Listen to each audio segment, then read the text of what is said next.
तो ये खबर बागपत से है, जहाँ बिनौली ब्लॉक के बरनावा में स्थित लाक्षा गृह पर हुए यज्ञ में दूर दराज से आए लोगों ने आहुतियां दी। इस मौके पर महानंद संस्कृत विद्यालय के प्रधानाचार्य अरविंद शास्त्री ने बताया कि यज्ञ करने से वातावरण शुद्ध होता है तथा वातावरण की अशुद्धियां दूर होती हैं।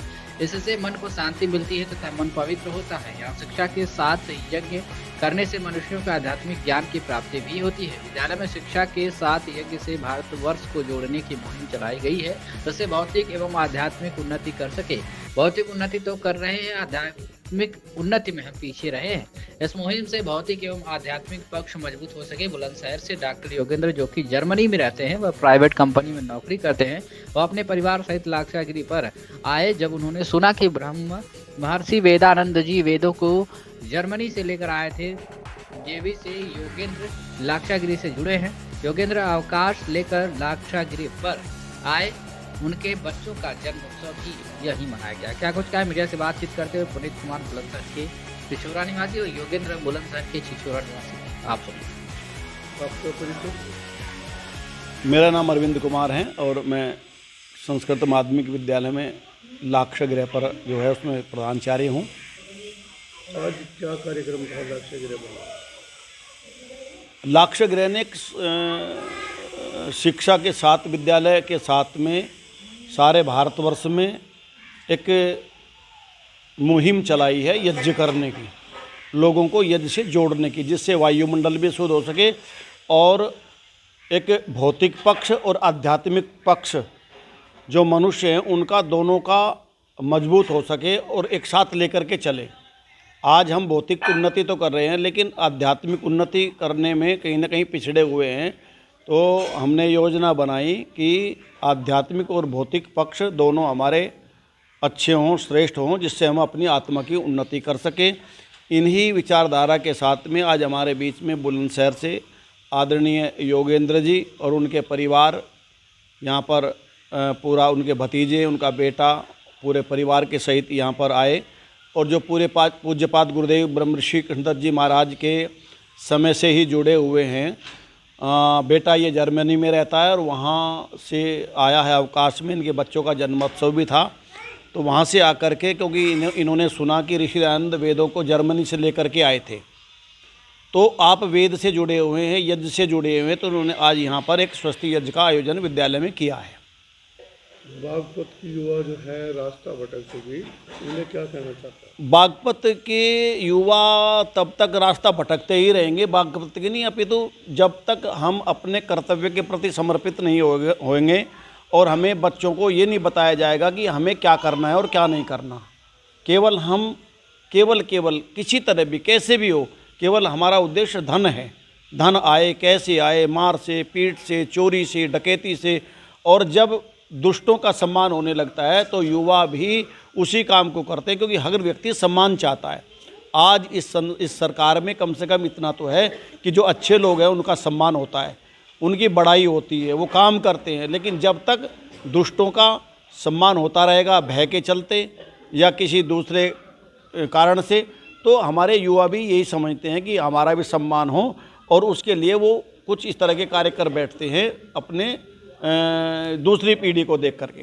तो हमारा उद्देश्य केवल यही है कि सामाजिक एवं हमारा जो युवा है सामाजिक एवं सर्वहितकारी नियम पालने में परतंत्र रहे। सामाजिक, मेरी बात सुनना, सामाजिक एवं सर्वहितकारी नियम पालने में परतंत्र रहे और प्रत्येक हितकारी नियम में स्वतंत्र रहे, ऋषि दयानंद कहते हैं। तो जब इस प्रकार का भाव युवाओं के अंदर आ जाएगा तो वो, जैसे नशाखोरी उनके अंदर है या दूसरी चीज़ें हैं या अपने कर्तव्य पालन को भूल रहे हैं, तो वो फिर अपने मार्ग पर आ जाएंगे निश्चित रूप से। ये हम सिखा नहीं रहे, हमारी संस्थाएं सिखाई नहीं रही। ये तो लाक्षागृह बरनावा में पूज्यपाद गुरुदेव ब्रह्मचारी कृष्णदत्त जी महाराज ने इस गुरुकुल को इसीलिए खोला था कि यहाँ पर हमारे वेद का जो ज्ञान है वो नौजवानों के अंदर जाए। और नौजवान, क्योंकि शक्ति का पर्याय होता है, वही देश का भविष्य होता है और वही निर्माण करने वाला होता है। तो हम यहाँ युवा चरित्र निर्माण का कार्य भी इसी यज्ञ के माध्यम से करते हैं, जिससे संसार हमारा अच्छा बन सके। और आपका परिचय? मेरा नाम योगेंद्र सिंह, पुत्र श्री राम प्रसाद सिंह, गांव मेरा चरौरा है। जिला बुलंदशहर के और निवासी है। लक्ष्य गिरे पर आए सर, हमन में भाग लिया, क्या लगा आपको? ये हम ब्रह्मचारी कृष्ण दत्त जी के जो प्रवचन हैं उनके वे हमने सुने हैं, उनके पढ़े हैं, उनके जो वैदिक ज्ञान था वो पढ़ा हमने, और उन्हीं से प्रेरणा लेकर ये हम इस शुभ कार्य में लगे हैं। और यहाँ आने का मेन मकसद ये है कि ये बड़ा ही पवित्र स्थान है, क्योंकि यहाँ बड़ी पुण्य आत्माओं जो थी वो यहाँ रही है। तो जो पुण्य आत्माएं होती हैं, जो मोक्ष की आत्माएं होती हैं, वे मतलब सब देखती रहती हैं, विचलित करती हैं। और मेरा मेन उद्देश्य भी यही है कि हमारे भतीजे भी मेरे साथ उन्हें लेकर आता हूँ। लाने का यही है कि ये अपने रास्ते से भटके ना, सही मार्ग पर चलते रहें, और वैदिक ज्ञान को हम जितना धारण करेंगे, और हमारी जो आज की युवा पीढ़ी है वो भटक रही है, उसका मेन कारण हमारी गुरुकुल व्यवस्था जो थी वो बिल्कुल ध्वस्त हो चुकी है। शिक्षा प्रणाली जो थी वो हमारी बिल्कुल ध्वस्त है इस समय पे, और ना ही किसी का ध्यान है इसकी तरफ। और मैं तो ये कहूँगा अपने परिवार अगर संभाल लिए तो ये समाज भी संभल जाएगा और देश भी संभल जाएगा। और मेरा नाम पुनीत कुमार है। मैं चरौरा बुलंदशहर का रहने वाला हूँ और फ़िलहाल जर्मनी में कार्यरत हूँ। वहाँ पे मैं एक मेडिकल कंपनी में जॉब करता हूँ और वहीं पे मुझे 15 साल हो गए हैं जर्मनी में रहते हुए। आज हमन को लेकर बरनावा लक्ष्य गिरे पर आपका मन कैसा लगा, आपको प्रेरणा कैसा लगा? हम शास्त्री जी, अरविंद शास्त्री जी के साथ काफ़ी समय से जुड़े हुए हैं, और जब भी हम जर्मनी से वापस आते हैं तो ऐसा एक संकल्प लेते हैं कि कम से कम एक दिन का समय निकालें, या तो घर पे गांव में बुलंदशहर या फिर यहाँ लाक्षागृह पे आकर समय निकाल के हम हवन में अपना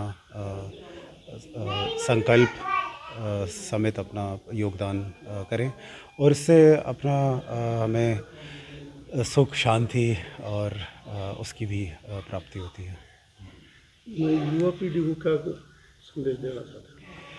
युवा पीढ़ी को यही बोलेंगे कि आजकल के इस समय में जो सबसे ज़रूरी चीज़ है कि आत्मिक बल और शिक्षा और जॉब सबके साथ में अपनी परंपराओं और संस्कृति के साथ भी जुड़ें, क्योंकि उसी से अगर रूट हमारी स्ट्रांग रहेगी तो हम आगे कहीं किसी भी क्षेत्र में जाएं, कहीं भी जाएं, विदेश जाएं, यहाँ रहें, कहीं मात नहीं खाएंगे, और हमें आत्मिक बल हमारा बढ़ेगा, और कैसी भी परिस्थिति का सामना करना पड़े तो हमें उससे आसानी से हम बाहर निकल सकते हैं और अपने जीवन में अपने लिए, अपने समाज के लिए, अपने परिवार के लिए कुछ अच्छा कर सकते हैं।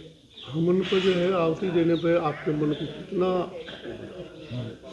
आहुति देने में एक अच्छा महसूस होता है कि एक दान की भावना अंदर से जागती है कि जो भी कुछ है अपने लिए ना हो, कुछ समाज के लिए हो, कुछ पर्यावरण के लिए हो, धर्म के लिए हो, अपने देश के लिए हो, तो वो भावना एक अच्छी जागृत होती है, जिससे फिर एक आत्मा की कह सकते हैं कि रिचार्ज जैसा अंदर से महसूस होता है।